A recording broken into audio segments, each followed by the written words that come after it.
9h06, RMC, votre... De proposer des zones pour les vacances d'été. Moi, je ne sais pas, mais vous allez vous exprimer et nous dire. Hein. Allez-y, 9h11 minutes. Nous allons commencer, et j'y tiens, parce que ce matin, malheureusement, je devais avoir une opposante syrienne, mais je ne sais pas ce qui lui est arrivé. Je ne sais pas pourquoi elle n'était pas en ligne avec moi.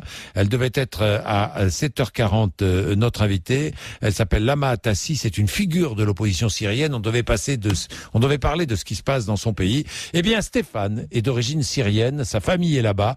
Et je suis très content qu'il témoigne. Il est à Paris. Stéphane, bonjour Stéphane. Bonjour Jean-Jacques. Merci vraiment d'être... Oui, je vous entends très bien Stéphane. Oui, et je tenais absolument à ce que nous commencions avec la Syrie.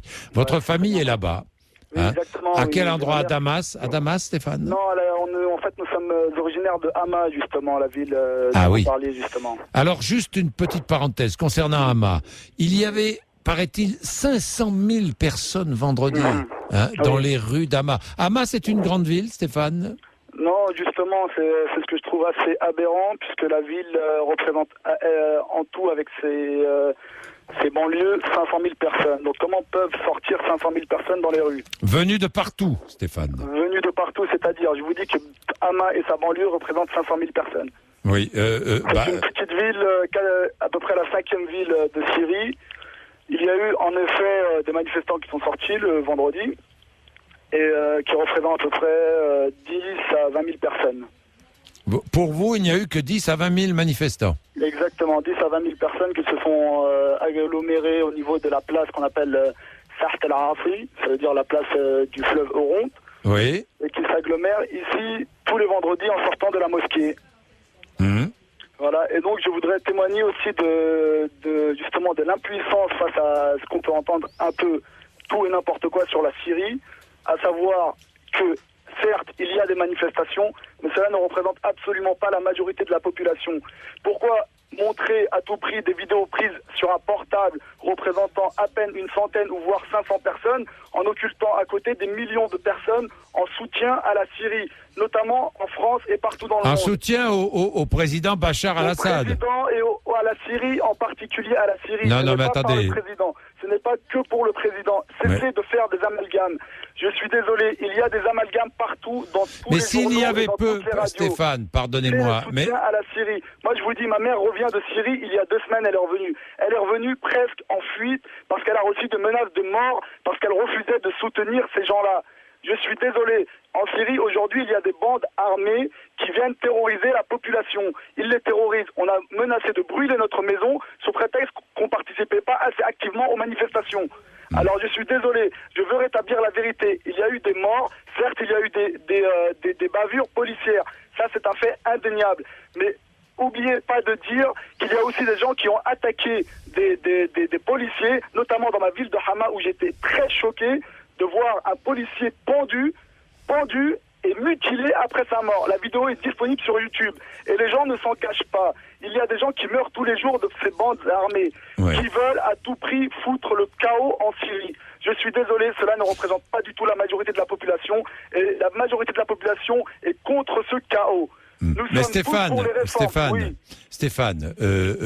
moi je veux bien croire qu'il y ait peu de manifestants et qu'il y ait peu d'opposants au régime syrien. Alors pourquoi est-ce que le régime syrien fait donner l'armée, les milices, la police je vais vous dire une chose. Quand on a 120 policiers qui sont tués en l'espace de 2 jours, il faut envoyer l'armée. C'est que l'effectif policier ne suffit pas. D'ailleurs, on peut le remarquer ici même en France, un pays qui se dit être démocratique, où on préconise d'envoyer l'armée à Sevran, une petite ville de banlieue, car la police ne fait plus face à certaines bandes armées. Alors je suis désolé, à un moment donné, il faut dire stop. Il y a des gens qui sont armés et qui terrorisent les populations. Je vous le dis, aujourd'hui, je devais descendre cette année en Syrie, je n'ai plus le courage d'y aller car j'ai peur des représailles. Car tout ce qui est assimilé pro-régime ou je ne sais quoi, est considéré comme un traître et donc puni de mort. Je suis désolé. Et tout ça... Si j'ai bien compris, on est puni de mort de tous les côtés en Syrie aujourd'hui. Non, je suis désolé, puisque regardez justement la contradiction dans laquelle vous tombez. Allez-y, si vous dites qu'il y a autant de manifestants, c'est qu'il y a une possibilité de manifester. Oui, enfin, les manifestations qui sont très vite réprimées. Très vite réprimées, je suis désolé. Si elles étaient très vite réprimées, eh ben, le peuple ne sortirait plus et aurait peur.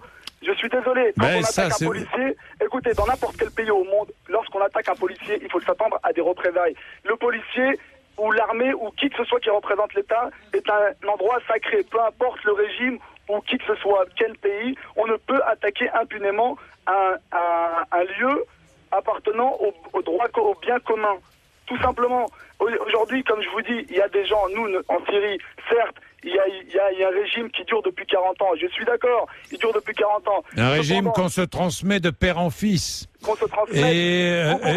Et on s'enrichit. Et pardon, mais c'est comme en Tunisie ou en Égypte, on s'enrichit. Oui, s'il vous plaît. La France était la première à soutenir la Tunisie et la première à soutenir l'Égypte. Ah, mais ça, vous avez raison. Jusqu'à présent, personne ne s'en indignait. Oui, ça c'est vrai. Je vais insister sur le fait que, pour l'instant, je n'ai pas vu de personnes s'insurger contre le roi d'Arabie Saoudite, tous les présidents sont membres de sa famille. Vous avez raison. Ou bien même tous les pays du Golfe. Or, ils sont décrits par le président Barack Obama comme un exemple à suivre. Ça, vous avez raison. Alors, je suis désolé. Au contraire, nous ne sommes pas un pays le plus démocratique du monde, mais on a quand même certains droits. Il y a quand même certains droits. De plus, j'aimerais ajouter, Monsieur Bourdin, que je suis extrêmement choqué que vous disiez dans vos propos des termes confessionnels du type le régime alaouite, le régime ceci. Je suis désolé. En faisant ça, vous ignorez totalement la composition de la société syrienne qui est une mosaïque de oui, les alaouites sont ultra minoritaires en Syrie. Ils ne sont pas ultra minoritaires, ils représentent 20% de la population. Cela étant, ce n'est pas une raison pour les stigmatiser et pour mettre. Non, mais je stigmatise pas. Je dis qu'il y a des risques d'affrontement confessionnel entre les différentes familles. Attendez, moi, c'est ce que je dis. S'il vous plaît. Oui. Le premier ministre actuel, Adel Safar, est un sunnite. Tous ces ministres, la plupart sont soit sunnites, soit chrétiens orthodoxes, soit chrétiens maronites. Je suis désolé. En Syrie, on est un pays en premier lieu laïque. On est laïque. Vous pouvez appeler ça une dictature ou ce que vous voulez. On est d'abord laïque. Moi-même, qui suis sunnite, je soutiens. Je ne suis absolument pas d'accord avec cette bande de salafistes qui terrorise la population. Je suis désolé. Je suis absolument désolé. En Syrie, nous sommes multiconfessionnels. En Syrie, nous nous aimons les uns les autres. Entre chrétiens, il n'y a jamais eu de problème. Je vais tous les ans en Syrie et je n'ai jamais ressenti aucune gêne, que ce soit vis-à-vis des alaouites, que ce soit vis-à-vis des chrétiens. Mon meilleur ami est un chrétien. Ce n'est absolument pas un problème. Il ne faut pas mettre ça en avant, dire que c'est un régime alaouite qui sous-entendu aurait pris le pouvoir comme une espèce de mafia pour terroriser la population. Je suis désolé, ce n'est pas vrai. N'importe quel expert de la Syrie et qui s'y soit rendu vous le dira, ce n'est absolument pas vrai. Il y a une minorité, le plus, je voudrais ajouter que justement la minorité alaouite vivent dans des villages, dans les montagnes, alors qu'ils ne sont absolument pas en contact avec la population de notre région. Merci Stéphane, dans tous les cas. Merci, vous avez pu vous exprimer. La vérité, et merci à vous de m'avoir écouté. Merci Stéphane. Bonne journée. Au revoir Stéphane. Allez, ça va faire réagir, j'en suis absolument certain. Marie Régnier. Et je vais prendre Jacques sur les